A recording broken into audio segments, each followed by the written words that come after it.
Audioblog. Você já ouviu falar de Sartre? Já sentiu vontade de ser como Madre Teresa ou como Gandhi, largar tudo, simplesmente ir e servir as pessoas? Você se questiona do porquê nossa cidade não tem muitos espaços de convivência? Você já percebeu que não existe muita lógica no nosso cotidiano? Trabalhamos muito, mas nem sempre nos sentimos satisfeitos? Sim, o Audioblog está entrando no ar e você é o nosso convidado para este espaço de convivência virtual. Entre, tome um chá, vamos conversar, fique à vontade. Audioblog. Tudo bem? Ansioso para nova temporada. Oi. É muito bom ter você aqui comigo também, Lê. É muito bom estar com você também. A gente vai falar um pouco hoje sobre o corpo, sobre afeto e sobre a coisificação do corpo. E tem muito essa questão da somatização, né? Jung foi um cara que trabalhou com Freud, eles que foram...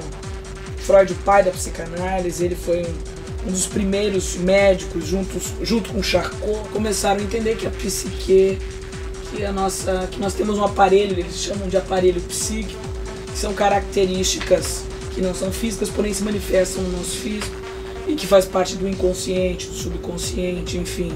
Todo esse aparato, eu vou chamar de almático, de alma, aqui teologicamente falando, mas que todos nós temos.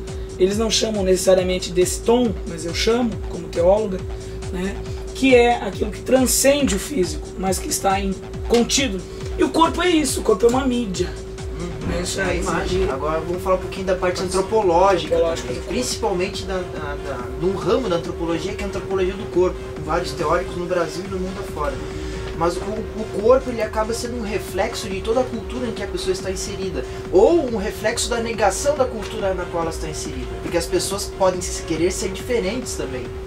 Então, para negar aquilo que eu estou vivendo agora, usa-se muito o corpo. Então, o corpo acaba sendo muito coisificado e refém de uma sociedade podre, de uma sociedade consumista e que bota o corpo das pessoas como mais um objeto. Ficamos a pergunta: onde fica o afeto? Onde está o amor? Vamos conversar com o André Luiz, o Tainha, que é o meu amigão chefe de cozinha. Todo bom vivan gosta de comer. O alimento faz parte da nossa vida. É hora de gastronomia no Audioblog.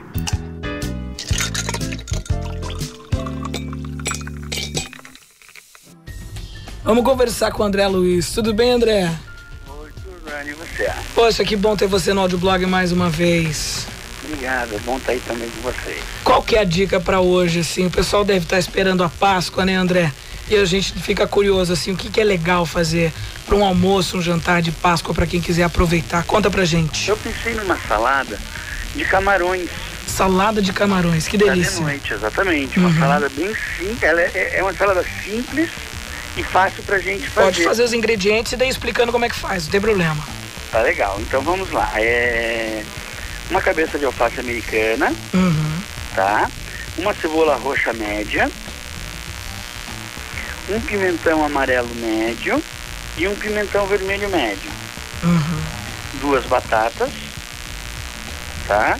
Muito bem. Meio massinho de salsa, um limão, 500 gramas de camarões, azeite de oliva, sal e pimenta. Muito bem. Tá? Como é que a gente monta isso? Conta pra gente. Então vamos lá. Você vai pegar a batata, descasca a batata, corta em rodelas de meio centímetro e coloca para cozinhar. Tá? Ela cozinhou, ela tem que estar bem tenrinha, ela não pode estar muito mole. Não pode estar mole, senão ela fica uma pasta, né, Thaís? Exatamente, para que ela não se quebre. Muito bem. Escorre a batata e já tempera com sal, pimenta e raspa do limão. Você não vai usar o suco, vai usar só a raspa da raspa do limão, que delícia. Tá? Mas ela tem que ser temperada ainda quente, tá bom? Tem que estar, entendi. Mexer com cuidado para que ela não se quebre muito. Entendi, tá? Muito bem. Aí você vai tirar as cascas do pimentão, é um processo relativamente rápido e fácil, porque você queima o pimentão em cima da chama do fogão. E ela se solta. Exatamente, daí ela vai ficar escurecida, assim, queimadinha. Aí você coloca o pimentão dentro de um saco plástico, espera 10 minutinhos, dá uma friccionada com a palma das 2 mãos, assim, no pimentão, abre o saco plástico, põe embaixo d'água, né? E vai tirando a pele do pimentão, vai tirando, o que sobrar você tira. um pouquinho com uma faquinha afiada, corta o pimentão em tirinhas, tá? Fininhas, e já deixa reservadinho, tá? Muito bem.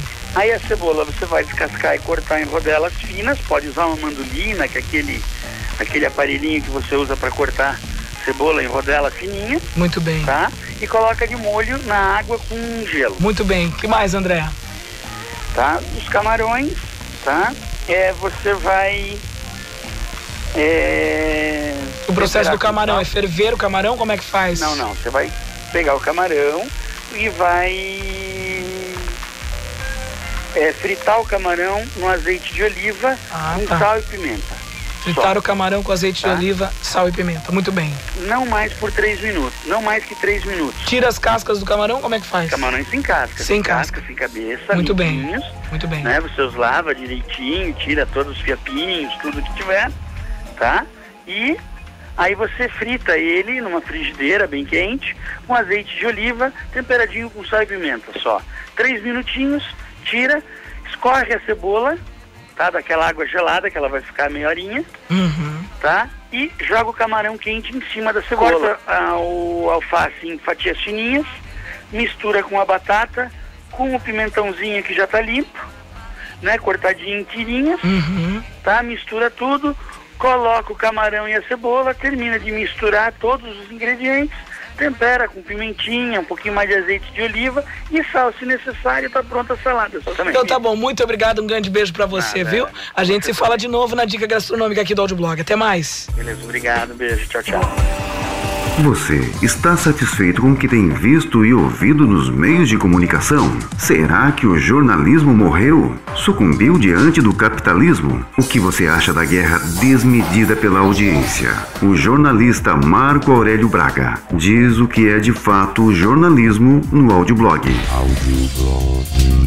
Boa noite, ouvintes do Audioblog. Boa noite, Ana Paula, Letícia, Charles Henrique. E hoje eu vou comentar sobre a declaração polêmica do jornalista Caio Blinder, que chamou a rainha da Jordânia com palavras de baixo calão. A rainha da Jordânia, ela foi chamada de piranha pelo jornalista da Rede Globo, que teve que pedir desculpas à embaixada do país pela palavra de baixo calão. Isso reflete um pouco o que a gente vê também aqui em Joinville, de jornalistas que usam da palavra e da força da mídia para atacar pessoas. É preciso tomar cuidado, todo jornalista precisa tomar cuidado quando está na frente do microfone. O microfone é preciso ter principalmente credibilidade e responsabilidade para tratar com as pessoas. Então, jornalista que não é preparado para falar no microfone, então deve apenas dar a notícia para o seu leitor. E o leitor, e o ouvinte, e o telespectador que tire a sua própria conclusão. E eu, Marco Aurélio Braga, gerente de jornalismo da Rádio Mais FM, retorno amanhã com mais análise sobre o jornalismo aqui no Audioblog. A gente vai de Viver Joinville, vamos colocar a vinhetinha aí, vamos. A cidade e seus espaços, conflitos e soluções. É hora de falar e viver Joinville, com o sociólogo Charles Henrique. Recentemente nós tivemos em toda a cidade borbulhando o tema sobre o aumento ou não do número de vereadores aqui na nossa Câmara Municipal. Eu já vou dizer, vou ser bem polêmico, eu sou a favor do aumento do número de vereadores para 25. Por causa de uma questão de regionalidade, de região, de aumento da cidade, de crescimento da cidade? Não, todo mundo acha que aumentar o número de vereadores vai também aumentar o gasto público, mas não é verdade. O repasse para a Câmara de Vereadores, ou seja, o dinheiro da Câmara de Vereadores, ele é formado através de uma porcentagem fixa do orçamento municipal. Por exemplo, Joinville agora passou dos 500 mil habitantes e tem direito a 4,5% do orçamento. Então, aquilo ali é fixo. Defendo o aumento do número de vereadores para qualificar a gestão pública. E as entidades empresariais, elas estão batendo na tecla de que não deve aumentar porque vai gerar aumento do gasto público. Mas não é verdade. O que as entidades empresariais, no fundo, ou o que muitas pessoas, no fundo, querem é não dividir o poder, ou ter uma maior concentração de decisões em cima dessas pessoas. E aí fica a grande questão, o que a Mais FM, aqui o nosso jornalismo da Mais FM, é o único que defende essa questão. falar de personalidade hoje, Charles? Então, nossa personalidade de hoje é Winston Churchill, um inglês que nasceu em 1874 e era filho de um nobre inglês e de uma americana. Ele trabalhou como correspondente de guerra em Cuba, na Índia, na África do Sul, ele foi deputado do parlamento britânico, ele foi ministro da defesa, ele foi combatente da Primeira Guerra Mundial e foi o grande líder da Inglaterra na Segunda Guerra Mundial e fez toda a articulação trazendo os Estados Unidos para os aliados, combatendo os nazistas e vencendo a Segunda Guerra. O Churchill ele também teve produções épicas na área da literatura. Ele ganhou o Prêmio Nobel em 53 devido aos 6 volumes de sua famosa obra A Segunda Guerra Mundial. Aos 90 anos, vítima de um infarto, Churchill faleceu encerrando uma era na história do século XX. Hoje eu estou trazendo aqui o vencedor do Oscar de melhor filme estrangeiro de 2010. O Segredo dos Seus Olhos é um filme argentino, o título original é El Secreto de tus Ojos, o diretor é Juan José Campanella, é um drama, onde conta a história de um cargo de oficial de justiça aposentado que vai escrever um livro sobre um crime antigo que ele foi direcionado a resolver. E nisto ele acaba tendo umas outras situações, nessa busca pela história, né? Ele acaba tendo outros fechamentos e acaba desvendando todo o mistério da história. E no final, o diretor do filme aqui deixa uma mensagem muito boa, que às vezes o ser humano é obrigado a fazer justiça com as próprias mãos. Teologia, do grego theos, Deus e logos palavra. Uma fala humana em resposta ao que Deus manifesta em nosso cotidiano e outras coisas mais. Afinal, o infinito não tem fim. Já que a gente falou do corpo e do afeto, e a gente falou de cidades e suas questões, Jesus era absolutamente revolucionário no seu posicionamento com relação à cidade e seus poderes. Ele era aquele que denunciava, ele era contra a corrupção, e ele falava que o verdadeiro poder está em amar e se entregar. Que coisa interessante, né? Que o verdadeiro poder não é exercer poder e transformar tudo e todos em marionetes, mas sim exercer o amor que traz uma união, e as pessoas através desse amor e dessa união podem entender algo maior, que é o próprio Deus, e viver algo maior, que é a comunhão nesse próprio Deus. Jesus foi confrontado, ele foi castigado pelo poder da cidade, que era o poder político mais o poder religioso, né? Porque o poder religioso não é de hoje que ele se mistura na política para exercer o seu poder também. E muitos que acham que estão pregando e vivendo o evangelho não estão de fato, porque estão interessados no dinheiro e no poder e não no evangelho, porque o evangelho é exatamente contra este poder e contra o dinheiro, né?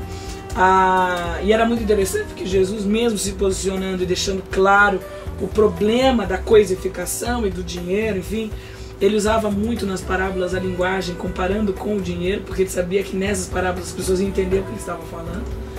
E por isso ele foi crucificado, porque ele foi crucificado porque era um propósito divino, um propósito da salvação, e segundo, porque havia muitos interesses dos quais ele ia frontalmente contra, e ele foi castigado por isso. Pelos religiosos que pediram que ele morresse, e pelo poder que se mancomunou com os religiosos. Então é interessante olhar hoje que esses mesmos movimentos de poder estão nas cidades, que essas mesmas tendências assassinas estão nas cidades. Só que hoje as pessoas estão morrendo nas filas dos hospitais, estão morrendo de desinformação, as pessoas estão morrendo por causa da luta, do capitalismo, das tristezas, das depressões e da solidão. E Jesus, esse Cristo que denunciou esse poder, nos chama a viver uma vida diferente disso que está posto na nossa realidade. Você ouviu Audioblog, um programa que é a trilha sonora do pensamento. Trilha sonora do pensamento. Uma hora de pura expressão da cultura, do cotidiano, da notícia e do entretenimento de Joinville, do Brasil e do mundo. Audioblog.